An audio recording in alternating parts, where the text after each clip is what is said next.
নমস্কাৰ নতুন এটা আপডেটৰ সৈতে আপোনালোকক স্বাগতম জনাইছোঁ আমাৰ চেনেলৰ অন্য এটা ভিডিঅ'লৈ বানপানী নামত ধন সংগ্ৰহ কৰা ইউটিউবাৰসকলৰ বিষয়ে লগতে সময় গগৈৰ বিষয়ে মুখ্যমন্ত্ৰীগৰাকীয়ে কিনো ক'লে আহকচোন চাওঁ এই বানপানীৰ সুবিধা লৈ প্ৰায় দেশত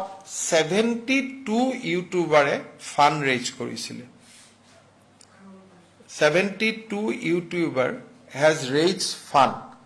গতিকে আমি তাতো নজৰ ৰাখিছোঁ যেনেকৈ সমৰ গগৈৰ দৰে সকলোৱে খুব ভাল কৰি খৰচ কৰিছে কিন্তু ৰাজ্যৰ বাহিৰৰ কিছুমান ইউটিউবাৰেও ফাণ্ড কালেকশ্যন কৰিছিল গতিকে সেই ফাণ্ডবিলাক শিৱসাগৰ চৰাইদেউত আহি পাইছে নে নাই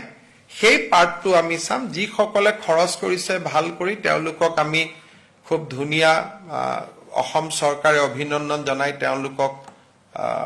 পত্ৰও লিখিব কিন্তু যিসকলে পুঁজি কালেক্ট কৰি ফ্লাডত জমা দিয়া নাই তেওঁলোকৰ প্ৰতিও আমি নিশ্চিতভাৱে নজৰ ৰাখিব লাগিব এতিয়ালৈকে আমি 72 একাউণ্টছ আইডেণ্টিফাই কৰিছোঁ যোনে নেকি ডিউৰিং দ্য ফ্লাড টকা কালেক্ট কৰিছে কিন্তু তাৰ ভিতৰত মই আকৌ কৈছোঁ যে বহুতে ইতিমধ্যে সহায় আৰম্ভ কৰিছে কিন্তু যিসকলে কৰা নাই কাৰণ অকল অসমৰ ইউটিউবাৰ নহয় গোটেই দেশৰ বিভিন্ন ষ্টেটৰ ইউটিউবাৰেও ইয়াত টকা কালেক্ট কৰিছে আৰু কিছুমানে এনে কৈ দিছে যে আমি 2 কোটি দিলোঁ 50 লাখ দিলোঁ গতিকে আমি তেওঁলোকক সুধিম যে আপোনালোকে একচুৱেলি ক'ত কিমান দিলে যাতে ৰিপিটেশ্যন নহয় তেওঁলোকেও দিলে গভৰ্ণমেণ্টেও দিলে ৰিপিটেশ্যন হ'ব গতিকে যাতে ৰিপিটেশ্যন নহয় আমি তাৰ বাবেও নজৰ ৰাখিব লাগিব যিসকলে ভাল কাম কৰিছে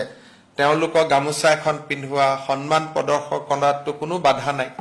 গতিকে এনেও যিসকলে ফ্লাডত আমাক সহায় কৰিছে এনজিঅ' হওক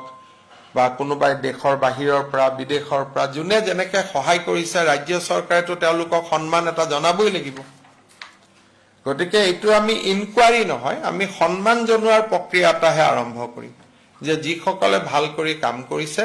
তেওঁলোকক অন্ততঃ গামোচা এখন পিন্ধাই সন্মান জনোৱাটো অসমবাসীৰ দায়িত্ব আৰু কৰ্তব্য